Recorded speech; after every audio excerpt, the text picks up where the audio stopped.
శివ వచ్చాడ్రా? అవునరా.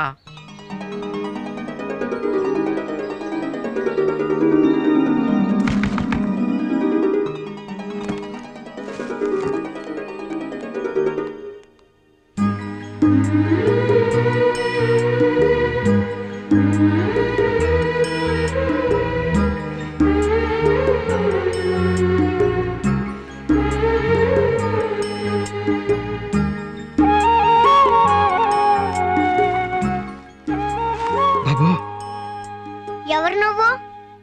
నేను మీ నాన్నరా. మా నాన్న నా చిన్నప్పుడే చచ్చిపోయాడు. ఎవడా బుద్ధి లేని కొత్త కూర్చుంది? ఆయనే మీ నాన్న బాబు. అవునరా, నేనే మీ నాన్నే. చూడు, నీకోసం ఎన్ని బొమ్మలు చాక్లెట్లు ఇచ్చాను. ఏం కాదు, అన్ని అబద్ధాలే. మా నాన్న ఎప్పుడు చచ్చిపోయాడు. అలాగని ఎవరు చెప్పారు బాబు? నేనే.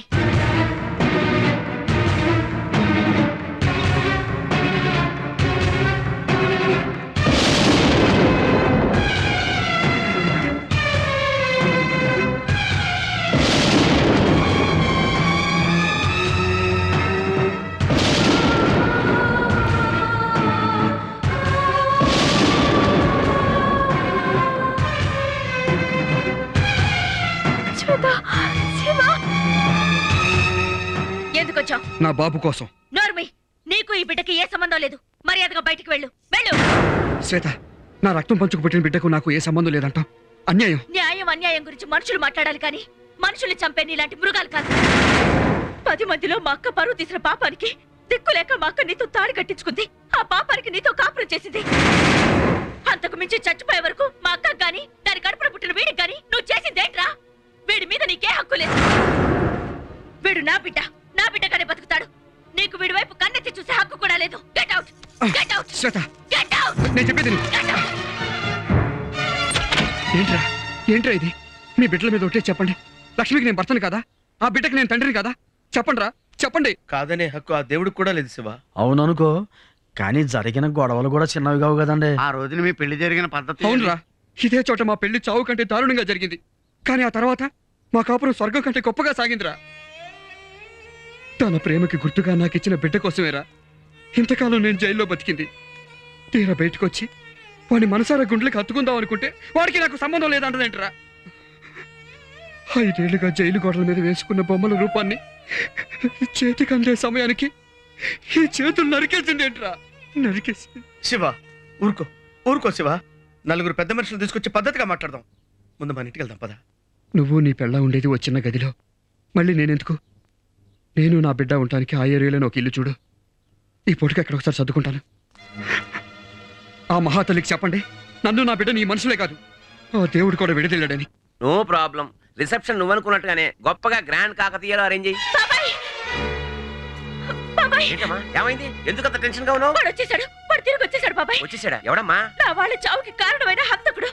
ఆ శివగాడ ఏమన్నాడు? బాబు కావాలంటున్నాడు. నువ్వేమన్నావు?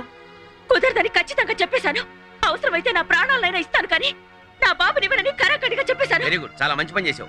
ఆవేశంలో ఏదో అనేశాను కానీ ఇప్పుడు ఆలోచిస్తే భయం వేస్తుంది. వాడి వరుస చూస్తుంటే ఈ విషయాన్నంత తేలిగ్గా వదలడేమో అనిపిస్తుంది.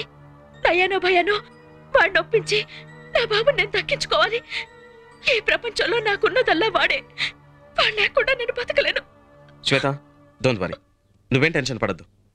ఇలాంటి వాళ్ళని ఎలా డీల్ చేయాలో నాకు బాగా తెలుసు. రేపటి నుంచి వాడు కలలో కూడా నీ బాబుని కలవరించకుండా నేను చేస్తాను.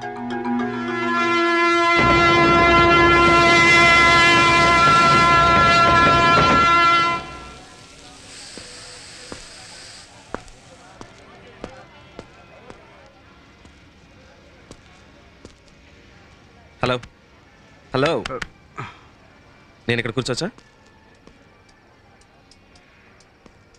అక్కడ అన్ని బెంచీలు ఖాళీగా ఉంటే పడుకున్నా నన్నే లగ్గొట్టాలా?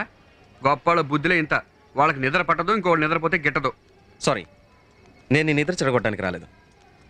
నీతో ఒక సెటిల్మెంట్ విషయం మాట్లాడడానికి వచ్చాను. సెటిల్మెంటా? ఎస్, ఒక సెంటిమెంట్ని సెటిల్మెంట్ చేయాలి. ఏంటి నువ్వు మాట్లాడేది? అదే, నీకు కొడుకున్నాడు కదూ? అవును. ఇంతకీ నువ్వెవరు? నేనెవరనేది నీకు అనవసరం. మాకు ఆ బాబు కావాలి. నీకెంత డబ్బు కావాలో చెప్పు, ఇచ్చేస్తాను. డబ్బులకి నా బాబు నమ్మాలా? ఎస్, నీకు కావాల్సిన డబ్బేగా. ఎంత కావాలో చెప్పు. 1,00,000? 2 లక్షలు. 2 లక్షలా? ఓకే, 5 లక్షలు. 5 లక్షలా? Fine. Last and final offer 10 lakhs.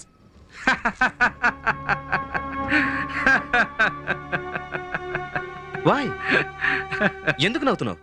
దున్నపోతులో ఇన్నేళ్ళు వచ్చినాయి నాకు. నెత్తి మీద 10 రూపాయలు పెడితే ఒక్క రూపాయి కూడా కొనరు ఎవరు. అలాంటిది ముడ్డు కింద 4 ఏళ్ళు లేవు, వాడి ఖరీదు 10 లక్షలంటే నవ్వాలో ఎడవాలో తెలియక నవ్వాను. నీ పొగడ్తలొద్దు. ఈ డబ్బు తీసుకుని బాబుని వదిలే.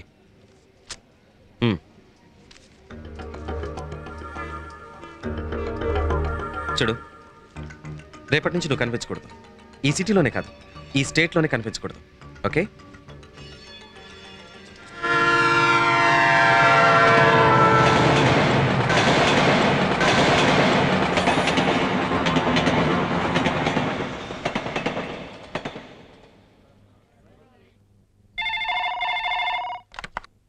Hello Rahul, 1 minute. అమ్మా శ్వేత, ఆ ఫోన్ చూడు. Hello hello Rahul. హలో శ్వేత, జరిగేదే ఉంది, ఫినిష్డ్, ప్రాబ్లమ్ సాల్వ్. ఎలా సాల్వ్ చేశా? ఏముంది, చెప్పాను కదా, డబ్బుతో కొట్టాను, అయిపోయాడు. బాబాయ్, ఆయన బాబుని కొనేశారంట. కొనేశాడా? ఏంటి వాడు అమ్మేశాడా? వెధవ సారా ప్యాకెట్ కోసం మర్డర్ చేసే హంతకుడు అమ్మకేం చేస్తాడు? డబ్బు కాసిపడి అమ్మేసుంటాడు. ఓకే బాబాయ్, నేను వస్తాను. ఆ గేట్ దగ్గర రాపు. రా బాబు.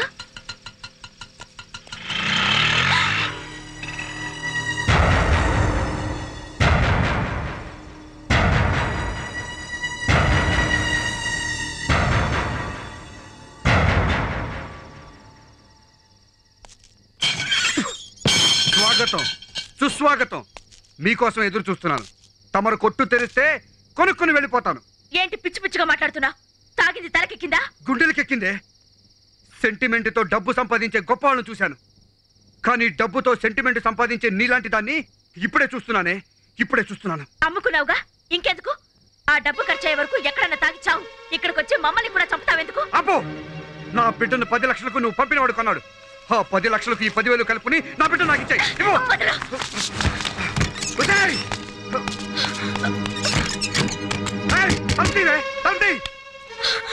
వెళ్ళి బాబు. అలాగే. ఈ రోజు నేను బతకలేవనే. తలుపుతీ. ఈ రోజు అటు ఇటు తెలుసుకోవాలి. తలుపుతీ. తలుపుతీనే. హలో హలో రాహుల్, శివ ఇక్కడికి వచ్చి నాన్న గొడవ చేస్తున్నాడు. నువ్వేం కంగారు పడద్దు, నేను చూసుకుంటాను. నాకు కావాల్సింది నీ పాపిష్టి డబ్బు కాదే, ప్రాణంలో ప్రాణమైన నా బిడ్డ. తలుపుతీ. గొడవ అవుతుంది. నా బిడ్డని ఇక్కడి నుంచి తీసుకెళ్లకుండా కదిలే ప్రసక్తే లేదు. తలుపు తీవే. నా దగ్గరికి వచ్చి నా బిడ్డని బేరవాడతారే? నేను రక్తం అమ్ముకుని బతికే రాక్షసుడు. తలుపు తీ. వాడు నా ఆస్తి, నా ప్రాణం, నా సర్వస్వమే. మమ్మల్ని విడదీశాకు మీకెవరిచ్చారే? తలుపు తీ. మర్యాదగా తలుపు తీయకపోతే నేనేం చేస్తాను నాకే తెలీదు. శివ, రేపు పొద్దునొచ్చి మాట్లాడదాం. మందులో ఉండి ఏం మాట్లాడినా మందే తప్పవుతుంది. పద. అవును శివయ్య, పగల పూట వచ్చి మాట్లాడితే నీకు మర్యాదగా ఉంటుంది, ఆవిడకి మర్యాదగా ఉంటుంది. ఈ కష్టానికి మర్యాద ఏంట్రా? నేనంటే అసహ్యం అంట, నా బిడ్డ ప్రాణం అంట. శివయ్య, ఇదిగో, తొందరపడొద్దు. నా బిడ్డ సార్, నా బిడ్డ నాకు ఇవ్వనంటాను సార్. నా బిడ్డ సార్, నా బిడ్డ నాకు ఇవ్వనంటాను సార్. సార్, నేను చెప్పేది రండి సార్.